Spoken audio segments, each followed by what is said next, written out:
dikasih oleh Tuhan dimanapun saudara berada saat ini, kembali bersama kami dari mahasiswa dan mahasiswi Sekolah Tinggi Teologi Tawangmangu ingin memberikan beberapa penjelasan mengenai pernikahan dan perceraian, dan ini juga merupakan bagian dari tugas kami dalam menyelesaikan tugas mata kuliah Teologi Perjanjian Baru 2 yang diampu oleh dosen kami yang bernama Pak Budi Kartika.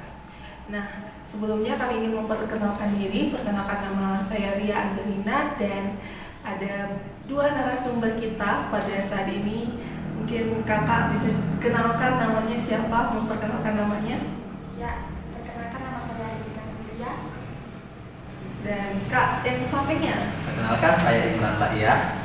Ya, langsung saja seperti yang sudah saya jelaskan bahwa kami ingin menjelaskan konsep pernikahan dan perceraian dalam perjanjian baru secara khusus.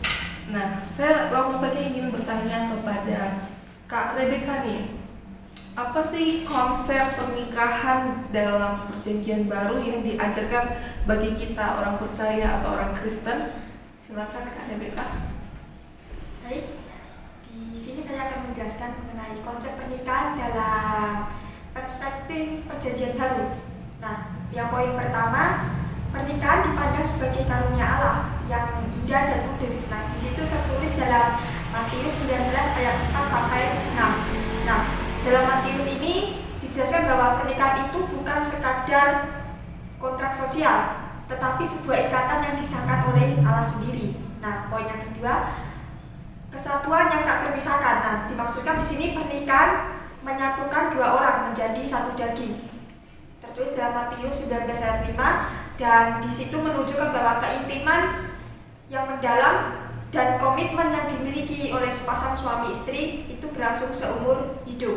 Nah, dan yang ketiga, pernikahan merupakan sebuah gambaran antara hubungan Kristus dengan gerejanya. Nah, di sini Paulus menggunakan pernikahan sebagai bentuk metafora yang dimana untuk menggambarkan hubungan suami istri disandingkan dengan hubungan Kristus dengan gerejanya. Nah, itu tertulis dalam kitab Efesus 5 ayat 22 sampai 23. Nah, di situ dijelaskan juga bahwa suami dipanggil untuk mengasihi istrinya seperti Kristus mengasihi gereja, dan juga istri pun dipanggil harus menghormati suaminya. Nah, dalam hubungan suami istri ini tentu sepasang suami istri ini harus memiliki kesetiaan dan komitmen, yang dimana perjanjian baru menekankan bahwa hubungan suami istri sangat penting memiliki kesetiaan dan komitmen dalam pernikahan mereka. Kalau mengenai tujuan pernikahan sendiri nih Kak, dalam perjanjian baru, kita boleh tahu apa sih tujuan pernikahan itu Kak? Nah, tujuan pernikahan ya dalam perjanjian baru di sini memiliki tujuan yang jauh melampaui sekadar ikatan sosial atau pemenuhan kebutuhan biologis. Nah, Alkitab menggarisbawahi bahwa pernikahan merupakan sebuah institusi yang ilahi yang dirancangkan untuk mencerminkan hubungan yang kudus. Ya, hubungan kudus yang seperti apa ya? Kembali tadi seperti saya jelaskan sebelumnya dalam konsep pernikahan ya hubungan Kristus dengan gerejanya. Nah, di situ poin-poinnya gimana sih tujuan pernikahan dalam perjanjian baru itu?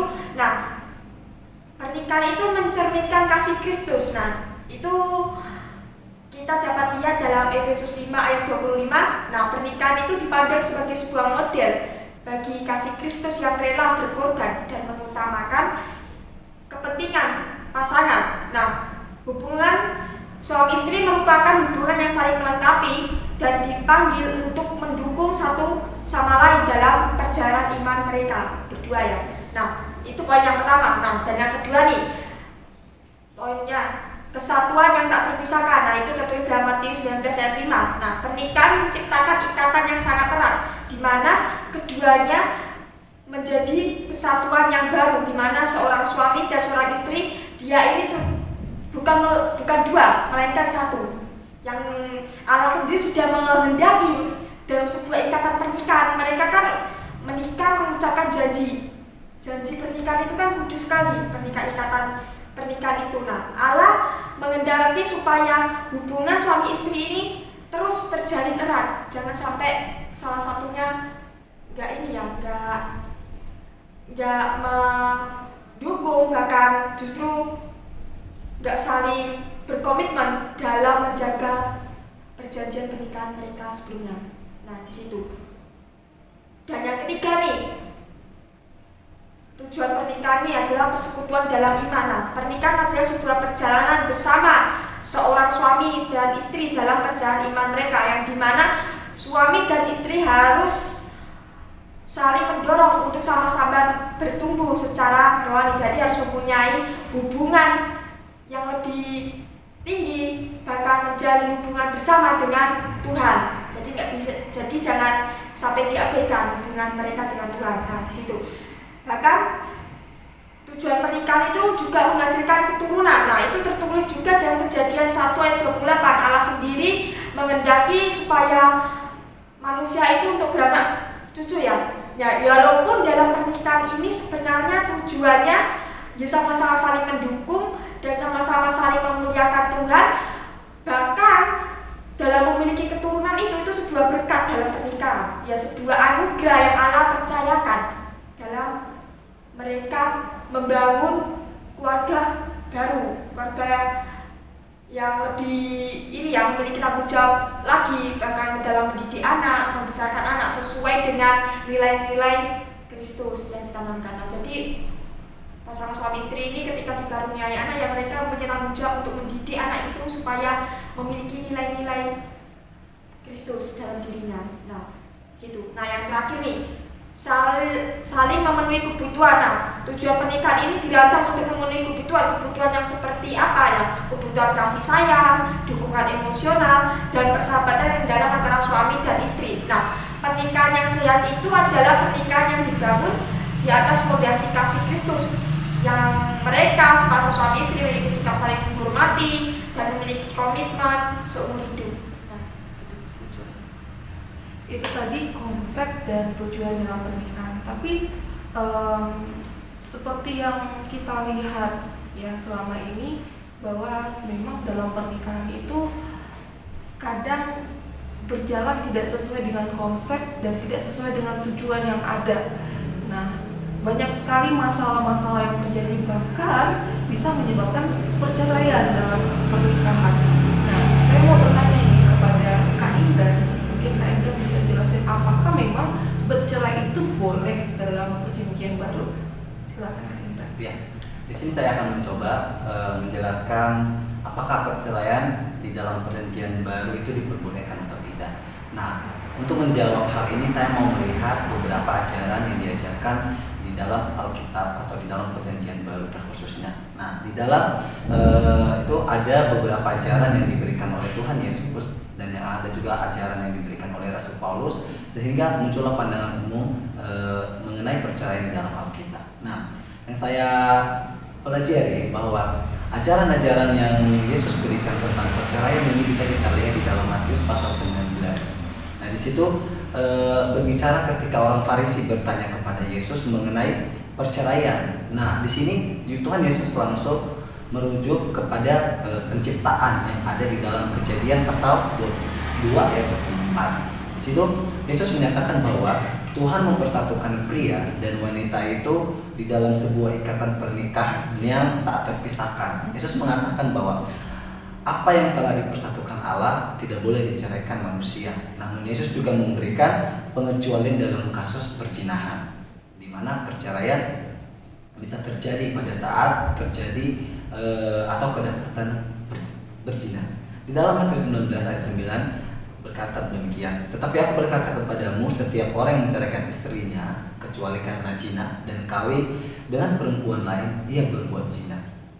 Nah, di dalam Markus juga lebih menegaskan dan Lukas juga lebih menekankan bahwa perceraian itu tidak diinginkan oleh Allah dan sangat dilarang kecuali dalam kasus perzinahan seperti yang terdapat di dalam Matius. Nah, itu adalah beberapa kasus-kasus atau itu adalah beberapa ajaran yang diberikan oleh Yesus kepada kita sebagai orang percaya terkhususnya dalam perjanjian baru. Nah, apa yang menjadi ajaran dari Rasul Paulus? Yang menjadi ajaran dari Rasul Paulus itu terdapat di dalam 1 Korintus pasal 7 ayat 10 sampai 16. Di sini itu Paulus memberikan ajaran lebih lanjut mengenai pernikahan dan perceraian. Di dalam ayat yang ke-10 dan 11 itu Paulus menegaskan bahwa pasangan suami istri yang sudah menikah harus tetap bersama dan tidak bercerai. Nah, tetapi jika mereka bercerai, mereka harus tetap tidak menikah dan mereka harus berdamai dengan pasangannya. Namun di ayat yang 15 Paulus memberikan pengecualian bagi pasangan yang mempunyai kepercayaan atau mempunyai iman kepercayaan yang berbeda, itu boleh. Jadi ada pengecualian dari Rasul Paulus. Jadi jika suami istri yang tidak percaya ingin berpisah, itu diperbolehkan atau biarlah mereka berpisah. Dalam hal ini orang Kristen tidak terikat oleh pernikahan tersebut. Di dalam 1 Korintus pasal 7 ayat 12 sampai 14 juga mengajarkan prinsip bahwa jangan menceraikan, tetapi mengakui bahwa dalam beberapa situasi tertentu perceraian bisa terjadi. Misalnya seperti yang saya katakan di pertama tadi, bahwa jika mereka mempunyai kepercayaan yang berbeda atau tidak seiman, itu tidak menutup kemungkinan untuk bisa melakukan perceraian.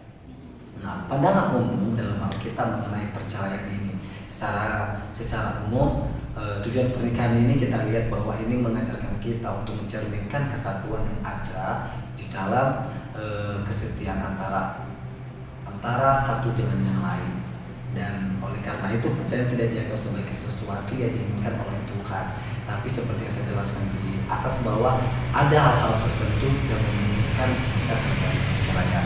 Secara khusus tadi sudah jelaskan bahwa perzinahan adalah merupakan salah satu faktor yang bisa menyebabkan perceraian. Dan saya menambahkan bahwa beberapa hal juga terjadi dalam KDRT dan dalam iman yang berbeda. Jadi kesimpulannya bahwa perceraian bukan sesuatu hal yang diinginkan oleh Tuhan, tetapi di beberapa kasus atau di beberapa hal-hal tertentu tidak menutup kemungkinan untuk melakukan perceraian.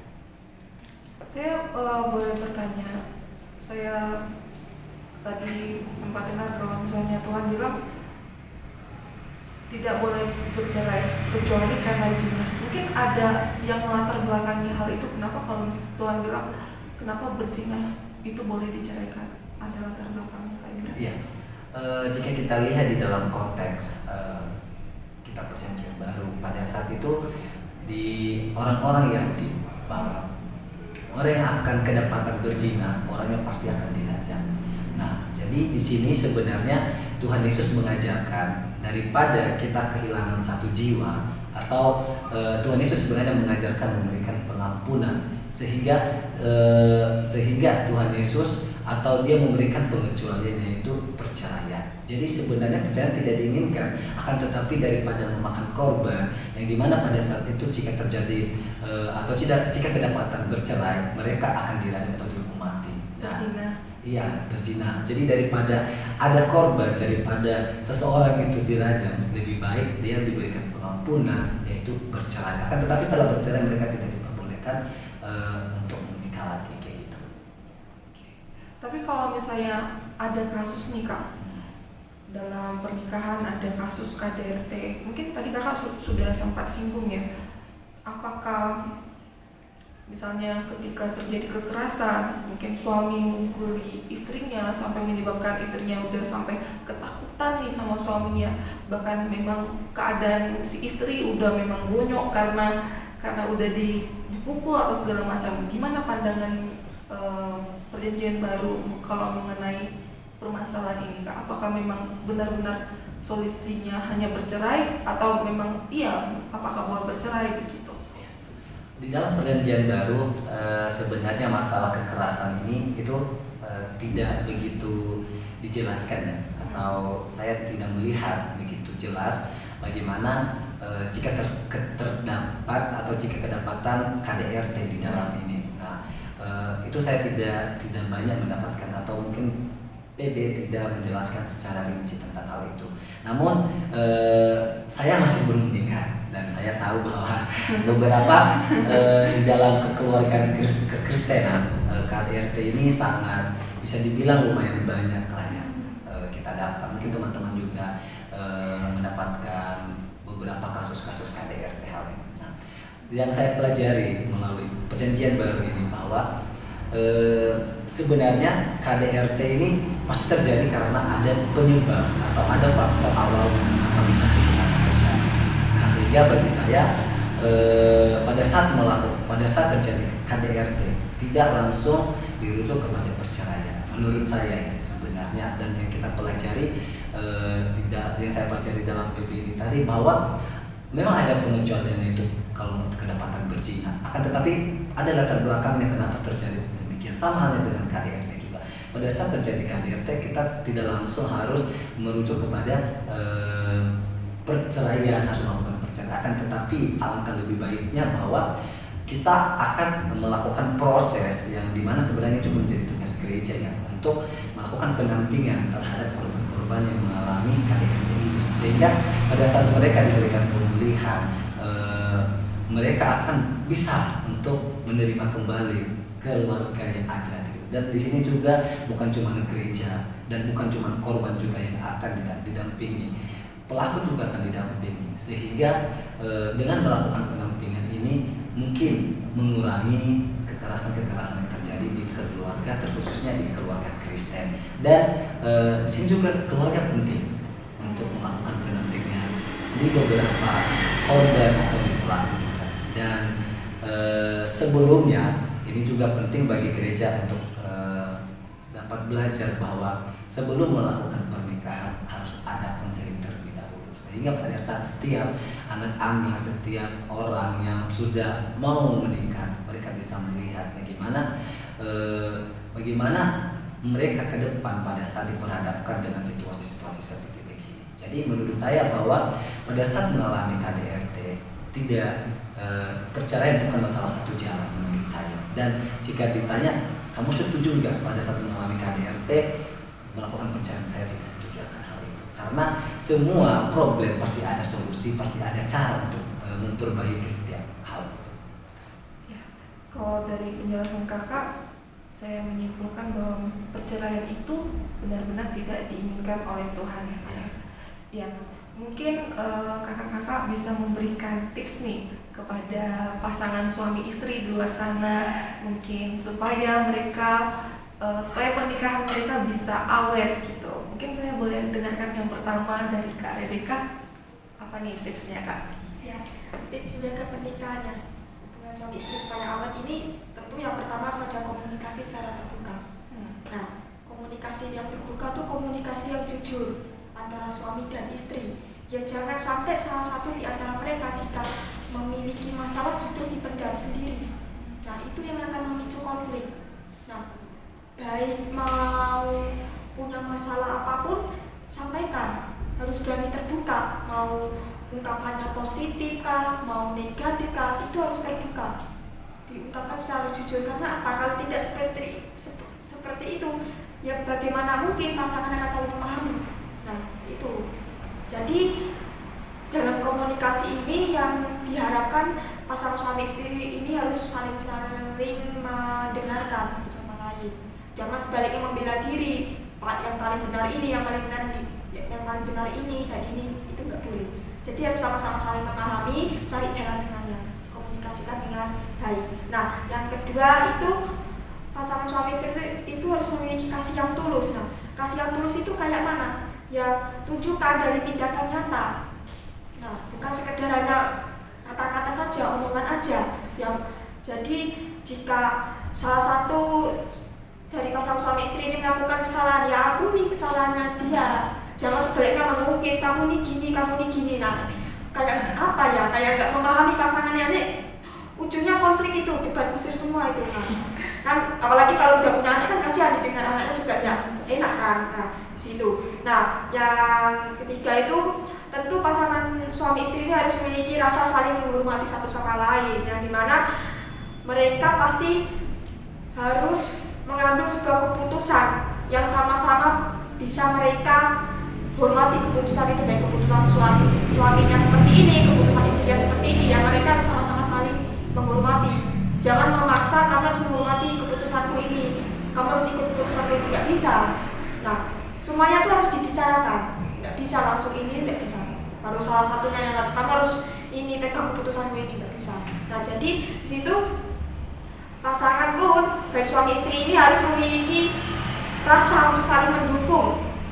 Bahkan tujuan yang dimiliki setiap masing-masing pasangan, ya suami istri pasti memiliki tujuan, mimpi apa yang mereka miliki, tentu harus saling mendukung, mensupport, bahkan mendoakan, bukan sebaliknya meremehkan impian pasangan. Nah, itu yang perlu dihindari sikap seperti itu.